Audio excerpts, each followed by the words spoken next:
হযরত শেখুল হাদিস রাহমাতুল্লাহি আলাইহি, আল্লামা আজিজুল হক রাহমাতুল্লাহি আলাইহি, সবাই শেখুল হাদিস বলেছিল।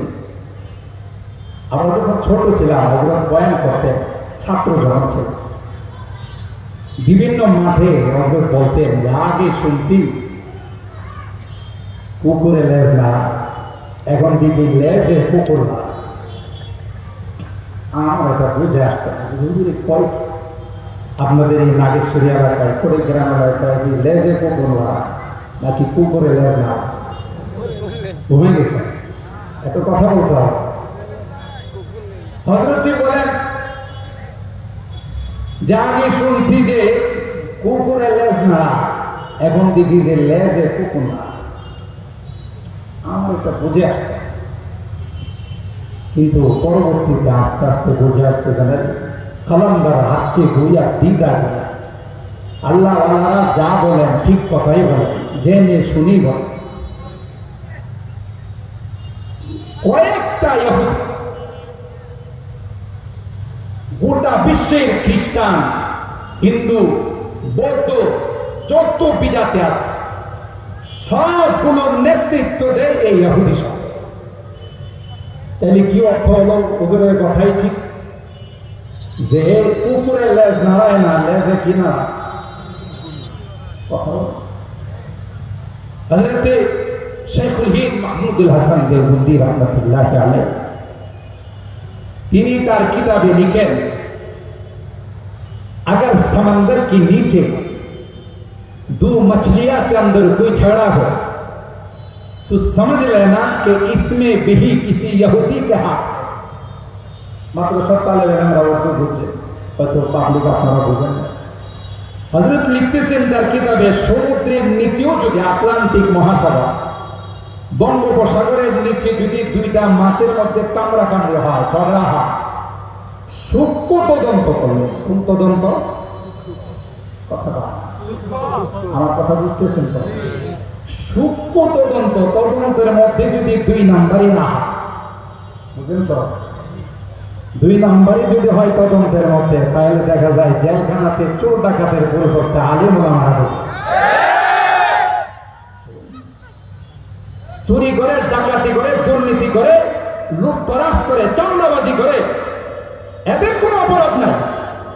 বড় বড় আল্লাহওয়ালা শেখুল হাদিস, ইবনে শেখুল হাদিসরা জেলে থাকে।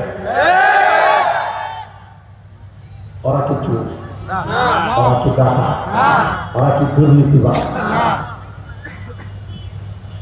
ইনসাফ না, কোথাও ইনসাফ নেই। আল্লামা কামালউদ্দিন দামিনী রহমাতুল্লাহি আলাইহি হায়াতুল হাইওয়ান নামক কিতাবের মধ্যে লিখেন, যেই দেশে, যেই সমাজে ন্যায় বিচার থাকে না, ইনসাফ থাকে না, সেই দেশে, সেই সমাজে সুকুন বসবাস করে। নাগেশ্বরী এলাকায় সুকুন আছে? গরু, মহিষ, ছাগল, ভেড়া মারা গেলে আগে ময়দানে রাখলে কি সুকুন আসতো না? আসতো না। এখন তাহলে আমরা আমাদের কথাই ঠিক, যেই সমাজে, যেই দেশে ন্যায় বিচার থাকে না, সেই সমাজে, সেই দেশে সুকুন বসবাস করে।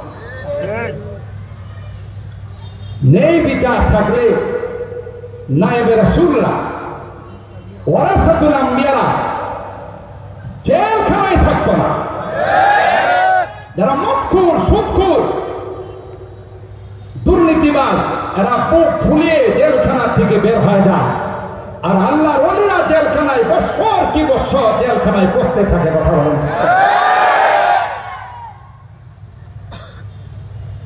আল্লাহ আমাদের হেদায়েত নসিব করে।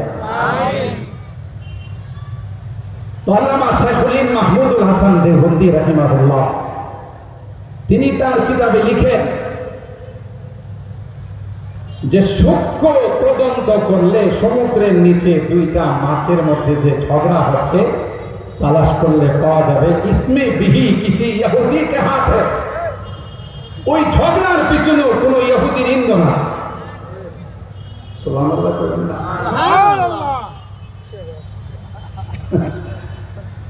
ইহুদিরা এত জঘন্য, মিস্টার হিটলারকে প্রশ্ন করা হয়েছিল, এত ইহুদি আপনি একসঙ্গে কেন নিধন করেন? 60 লক্ষ ইহুদিকে একসঙ্গে তিনি নিধন করেছিলেন, শেষ করে দিয়েছেন। তখন তিনি জবাব দিয়েছিলেন, কেন যে এদেরকে একসঙ্গে মানলাম, কয়েকটা রেখে যাচ্ছে, সব মারি নাই, দুই একটা বীজ রেখে যাচ্ছে, পরবর্তীতে বুঝবা কি জন্য মারছিলাম। ঠিক এই কয়েকটা ইহুদি গোটা বিশ্বটাকে অশান্ত করে আছে। এত বড় জঘন্য! আরে জঙ্গলের পশু, হিংস্র জানোয়ার, আপনি সিংহ বলেন, বাঘ বলেন, আরো যত হায়ানা বলেন, এদেরও একটা মানবতা আছে, এদেরও একটা ধর্ম আছে। জিওগ্রাফিতে ঢুকে দেখবেন, হামলা করতে গিয়ে যদি হরিণের বাচ্চা তার হামলার শিকার হয়ে যায়, মহিষের বাচ্চা তার হামলার শিকার হয়ে যায়, জেবরার বাচ্চা যদি তার হামলার শিকার হয়ে যায়, সে এটাকে দাঁত বসায় না, কুলে নিয়ে আদর করে। দেখছেন কিনা আপনারা জানেন? কুলে নিয়ে আদর করে।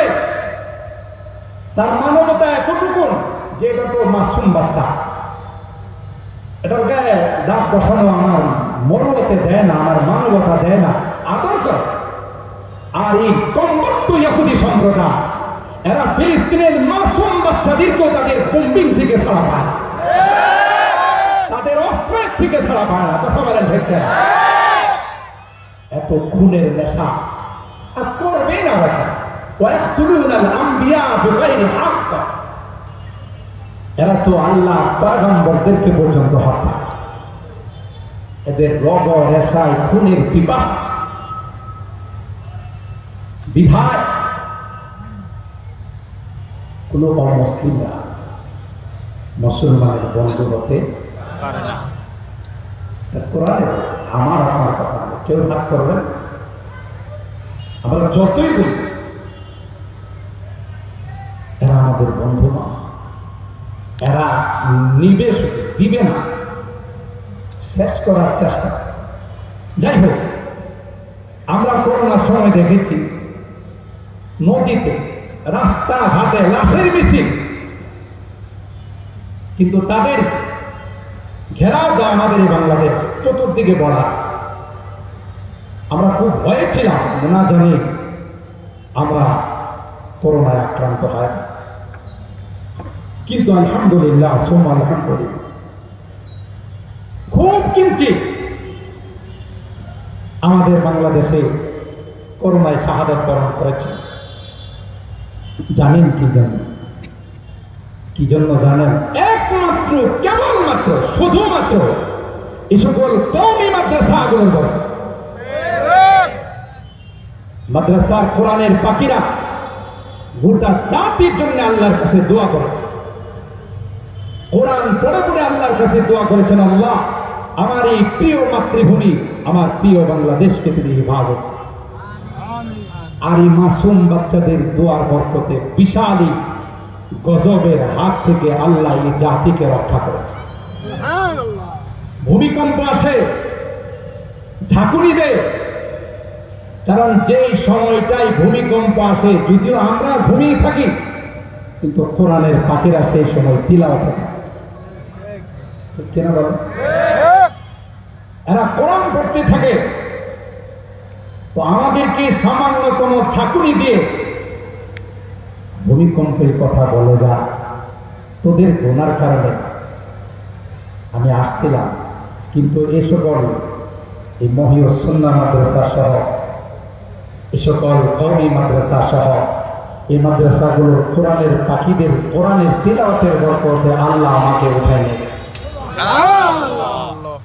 এটা হলো দুনিয়াতে লাভ। যে এলাকায় সকল মাদ্রাসাগুলো থাকে, সেই এলাকা আল্লাহ তাআলা গজব পাঠান। মাহফিল থেকে কেউ আমাকে প্রশ্ন করতে পারেন যে এই যে বিশাল গরম, এটা কি গজব না? গজব ঠিক, কিন্তু ওমা আসাবাকুম মিন মুসিবাতিন ফাবিমা কাসাবাত আইদিকুম ওয়া ইয়াফু আন কাসীর।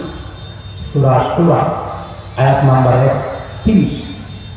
আল্লাহ বলেন, তোমাদের নাফরমানির কারণে যা কিছু আসে সেটা কিঞ্চিত সামান্য, সব মাফ করে দিই, কিঞ্চিত তোমাদের সিগন্যাল দেওয়ার জন্য, রেড অ্যালার্ট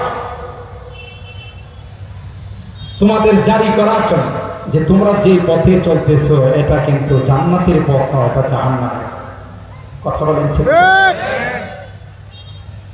যাহারাল ফাসাদু ফিল বাররি ওয়াল বাহর বিমা কাসাবাত আইদিন নাস লিয়ুযীকাহুম বা'দাল্লাযী আমিলু লাআল্লাহুম ইয়ারজিউন।